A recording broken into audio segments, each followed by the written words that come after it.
And welcome back to the Hot Lap, where we are looking at Apple purchasing the world. Well, not quite, but we will be looking at Apple basically potentially getting those all exclusive, all very, very expensive television rights, let's say. But also, not only that, coming up, we are looking at, it's race week for the Qatar Grand Prix. We are looking at Andretti's bid for Formula One. What's next for them as well? AlphaTauri to make that call on Dnaiel Ricciardo. This, to be fair, could be old news by the time you get this. McLaren unveiling that wind tunnel. New track limit solution for Qatar. Pirelli's preview of the Qatar Grand Prix as well. So all of that. But first, as we mentioned, as I teased, Apple, they're reportedly considering expanding its array of live sports, and that means maybe purchasing Formula One. What's going to be interesting about this, if they do, I mean, Sky currently have the contract for the next few years. They have re-signed. Sky, for a lot of people, to get Sky Sports in the UK, for example, to get Sky Sports, which means you need the Sky package, you need the basic TV package, and then you need the Sky Sports package or the F1 package. I think alone, sometimes the F1 can be as much as £18 extra. Currently, some of my friends are paying like £80 maybe a month for but that's for Sky Internet as well, for like the entire package. But we're looking at, maybe minimum 50, 60 potentially at a good price. If you do want to get Sky, Black Friday coming up towards the end of November is a really good time. Now, Apple TV, as we know, is a lot less than Sky. One of the reasons I have Sky is because of Formula One. I need my Formula One so far, so I basically try to bankrupt myself by getting Sky. But if Apple purchase Sky and the streaming rights, and it's available all around the world, it could be interesting. So, according to a new report on Business F1 magazine, Apple, they could bid a whopping $2 billion a year to supplant the current broadcasters and dominate it worldwide. The report says Apple war-gamed out the potential for a massive offer. So, this is from trustedreviews.com. Now, thus far, they've only made deals that has given the company the ability to stream action to subscribers around the world. It says primarily the company has acquired global rights to Major League Soccer and offers it via the MLS Season Pass. That deal, obviously, played a major role in facilitating the arrival of Leo Messi in the league, with a percentage of the streaming revenue going into his pocket. Global rights are also available for its Friday night baseball games, which was the company's first major foray into it. So it makes sense that Apple would seek these global rights of F1, but that would require the sports organisers to believe a global deal would be more beneficial than its lucrative relationships with the likes of Sky in the UK, and ESPN in the United States. However, this report would suggest that Apple may start by picking off the rights in some countries and gradually scooping them up. And the report says Apple would seek to sign a 7-year deal with F1 with a view of showing it in more countries as time goes on. The report says some of the F1 existing agreements with broadcasters runs out in 2029. That's going to be interesting, isn't it? Apple, I mean, you imagine though, if they turned around and you didn't necessarily need a season review, you just had Apple TV, for example. A lot of people will be buying Apple TV because also it's a lot more inexpensive, for example, than getting it on Sky. But then how much is Sky going to make that counter offer? And at the moment, Formula One is it's quite popular. Maybe not as popular as it was at the end of 21-22, but still. Andretti now is onto Andretti. His bid to enter Formula One with Cadillac has been approved by FIA. This has been going on for a while now, but it was official, I think, yesterday. Now, as we know, the US Andretti's bid to enter the F1 has just been given the thumbs up by the FIA. This is from the BBC.co.uk by Andrew Benson. So all others were deemed not to have required the criteria. There were four. I think there were at least three other candidates. Now, the Andretti bid is now going to be assessed by the rights holders of Formula One on a commercial basis. They will only admit Andretti if it considers their entity to add value to the championship as a whole, which I think it will. I mean, they are with Cadillac. It seems that everyone wants this 11th team, but the actual teams, because it's going to be a slice of the pie. Instead of 10 pieces, there's going to be 11 pieces of the slice of the pie. So yes, it's looking after their own interest. Yes, it's greedy, but greed by looking after themselves, which I can kind of understand. Better for the sport, though, to have an 11th team, assuming that they can be competitive. And it said there's no defined period for this assessment to take place, and it's likely to last some months. F1 is widely expected to reject Andretti's bid. Now, a statement from the FIA said each application was assessed based on sporting, technical and financial analysis. President Salem said the FIA was clear in establishing stringent criteria for entry from the outset of the expressions of interest procedure. Our objective, after rigorous due diligence during the application phase, was only to approve prospective entries which satisfied the set criteria and illustrated that they would add value to the sport. The FIA is obliged to approve the applications that comply with the expressions of interest applications requirements, and we have adhered to the procedure in deciding that Andretti Formula Racing's LLC's application would proceed to the stage of the application process. Really dry, big mouthful, but essentially big thumbs up for Andretti. But now it's the FIA approving it. Now imagine it's kind of like Liberty Media, kind of, and the teams have to be happy as well. And it's fully expected by people that that's not going to be the case. As I imagine, it's going to be less money for the teams. There has been talk of a $600 million payoff to the teams to sweeten the deal, which I think is really, really bad. I get that they might have less of the pie.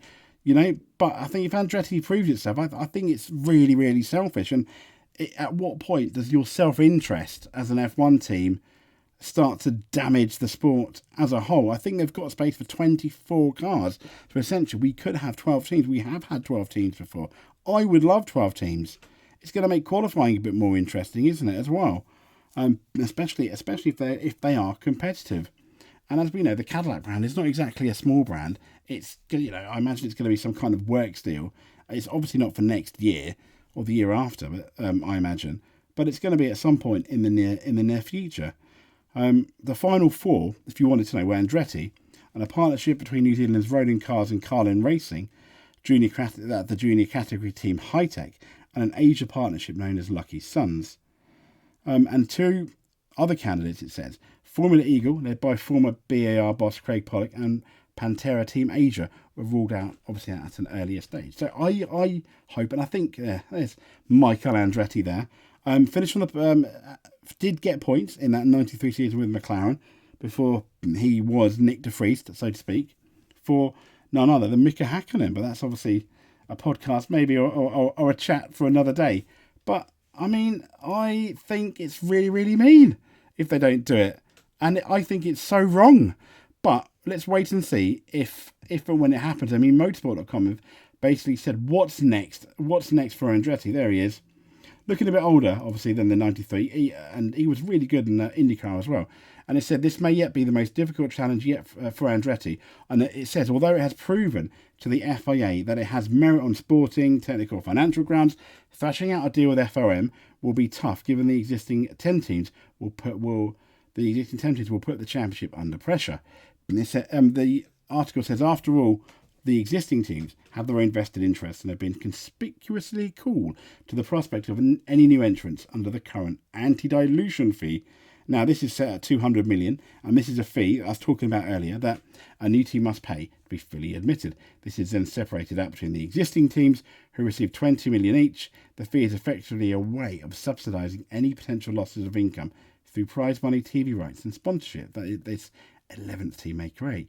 Now, owing to the championship's growing popularity, the existing teams may have been steadfast, here we go, $600 million, in the belief that anti-dilution fee should be raised to a circa $600 million, given the expanding value of each team. Naturally, the existing team operate within their own interests, as I said, and any support of 11th team would be, obviously, it's a detriment to them. But, come on, guys. We want our 11th team. Andretti, I think if the fans are going to back you, you need to be absolutely competitive. This story is going to run and run now, I think, towards the end of the season until we get some kind of conclusion. And talking about conclusion, Ricciardo's return has been mooted for the Qatar Grand Prix since his injury. However, AlphaTauri now made their final decision. They'll field Liam Lawson and Yuki Tsunoda at this weekend's Qatar Grand Prix, with Daniel Ricciardo's comeback delayed. And as we know, he's been sidelined due to that fracture, and he's also pretty much been confirmed for next year. So he's under no pressure, in a way, to come back. Now, Lawson's showing up each weekend on a race-by-race basis, knowing that Ricciardo could resume the cockpit at any moment. The Kiwi will have another opportunity to impress. And as we know, Ricciardo's return was speculative, with good progress on his recovery following the fracture by hitting a wall at Zandvoort, unfortunately, by trying to avoid, ironically, Oscar Piastri. But while Ricciardo had only just secured his F1 comeback, he only just did 2 races, as we know. His Qatar was less than likely, and that's pretty much what they said at the last race. Lawson, as we know, has committed this reserve role with Red Bull and AlphaTauri next season, and will have at least one more race weekend. Imagine if he does really well. Imagine a podium. I think the better that Liam Lawson does, the more difficult it's going to be for the F1 teams and Red Bull to completely ignore him for next season. But there we go. Now McLaren unveiled their big investment in decades. Yes, we've been talking about it. They're 3 wonderful people: Zach Brown, Mr. Norris, and Mr. Stella. I mean, McLaren are doing so well at the moment. And as we know, they released a behind-the-scenes image of their new wind tunnel that, as their aerodynamics team moved back in-house for the first time since 2010. Now, with the McLaren Technology Centre having first opened its doors in 2003, the team soon found some of the equipment was becoming out of date. This is from Sam Cooper on PlanetF1.com. Look, they look so happy. And so do I. And so should all of F1. If this gets them up at the front, fighting Red Bull, it's going to have a bit of an impact on next year's car, a massive impact on the 2025 car, and obviously those 2026 regulations. And it said the most prominent of those was the wind tunnel in relation to their dated technology, with McLaren deciding to close it down, and this is where they rented Toyota's wind tunnel in Germany. And that dream, it said McLaren hoped to start a new era with this launch of this wind tunnel, and it became a reality when McLaren unveiled the state-of-the-art wind tunnel on site once where their previous one was. The project began in 2019, but then we had obviously that pandemic, and it saw the completion pushed back with the wind tunnel now up and running. Now, the benefits of having an in-house wind tunnel, as we know, are obvious. For starters, you save money by not having to ship the parts, but also the upgrades, the turnaround of upgrades can be quicker. And the wind tunnel is one of the most secretive pieces of equipment a team has, and very much limited as to who can see it. Now, to that end, McLaren have released some images of senior staff, Stella Brown having a look around, as well as its drivers, showing where they hope their race-winning car is going to be designed. As you can see, look, absolutely, we're not going to see those PCs on what will maybe be the 2024 Championship Constructors Champions. Maybe not, but you never know. I mean, it would be amazing. It looks like a plane engine, doesn't it, when you look at the big circle there? I mean, here's some of the shots. Just amazing, isn't it? It's just, I can't wait to see what they're going to do. Now, on the building of the project, Director of R&D and Technology Christian Schrammer said it was the biggest investment since the MTC opened. Yeah, I bet it was massively expensive. But if it's going to, there's Piastri there. If it's going to help McLaren, I don't think anyone's going to argue about it. We want McLaren back. They are back, I think. They're the second fastest team, at least in Japan. But they're not. Are they back in the sense of going to win everything? I don't know. But talking about winning everything, talking about limits, track limit solutions is going to be trialled at Qatar after track renovations. Now, unique concrete slabs, that sounds ominous, doesn't it, will reportedly be trialled at the Qatar Grand Prix to discourage drivers from abusing track limits. This is from PlanetF1.com again. So track limits, as we know, it's been a really tricky subject. Ask anyone that watched the Austrian Grand Prix nightmares, and the nightmares continued afterwards into the week with, I think it was Alpine, some teams protesting as well, and people getting extra penalties. But we are set for a new initiative for track limits to debut in Qatar. So their concrete solution, it marks the first of a 10-year, as you know, Qatar, this is the first year of a 10-year deal for the event on the Formula One calendar. And since the series' first visit in 2021, it's undergone a major makeover to get ready for its further F1 action. Now, as per Motorsport magazine, half-and-half concrete blocks have been put in place at the venue as a way of policing track limits. And the report says these blocks, measuring 1.5 metres by 2, have been installed behind the curbs at key corners, where track limits would be most expected to be abused, basically. Now, one surface of these movable blocks will be smooth, the other will be rough, thanks to solidified gravel, meaning the thought is drivers will be discouraged from going over them. And it said that the innovation came about after a clash of opinion between F1, the FIA, the FIM, which is the governing body of MotoGP. Now, both series visit Qatar, the Lusail International Circuit, in their series, and the FIA apparently pushed for gravel traps completely covering the runoff areas, while the FIM wanted asphalt strips in front of the gravel, with the circuit opting to go down the FIM's route, and this as a compromise for Formula One. Now, Mercedes Lewis Hamilton won, as we know, Qatar in 2021, though Red Bull's championship leader obviously heads in, pretty much being a favourite coming out in Japan. But there we go. Are they going to have an effect? It'll be interesting, won't it? It will be very interesting. Let's hope they do. I unfortunately can't really give you a picture, but there we go. Now, here is our Pirelli's preview. As you can see, lots of colours. But as we know, it's going to be a 57 laps. Race distance is 308.611 kilometres. Circuit length of 5.4 kilometres. Obviously, it says lap record, I think, because they resurfaced it and changed it a bit. It's almost kind of like been reset. But we're going with C1, C2, C3. They're the hardest, I believe. The hardest of the bunch that they use similarly at Silverstone and at Suzuka. I mean, traction, it's got 3 out of 5. Asphalt, they're saying 3 out of 5 in terms of grip. Asphalt abrasion, 3 out of 5. It's not too bad. Track evolution, 4 out of 5. Tyre stress, though, this is the big one. And we did have punctures last year. Do you remember Valtteri Bottas? Not last year, sorry. In 2021. Do you remember what happened to Valtteri Bottas? Braking, we've got 3 out of 5. The lateral G, I believe, is basically 5 out of 5. And downforce needed is going to be 4 out of 5. So there we go. It's going to be interesting. And Mario Isola, the head of motorsport, says Formula One returns to Qatar 2 years after its debut, but in many ways it's another new beginning, as the cars are now very different to the ones we saw a couple of years ago, and it's been completely resurfaced with modified curbs. On paper, the track's main features remain the same, with a straight just over a kilometre long and 16 corners, but it's clear that the changes made over the last 2 years mean that the data collected from the first Grand Prix is only relatively useful. It says, it's repeated, obviously, the tyre stress there. And in relation to the tyres, it says the teams will have the C1 as P0, it's gone through, their hardest range, basically.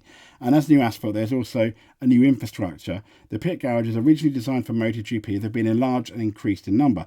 And there's also a new race control facility. The only Qatar held so far was won by Mr. Hamilton and the Mercedes, who started from pole ahead of... and he won ahead of Max Verstappen, who got a penalty under waved yellow flags. But we'll talk about what happened in last year's race, probably tomorrow. It's going to be a night race with qualifying and the Grand Prix starting at, I think, 8 o'clock. It is here local time.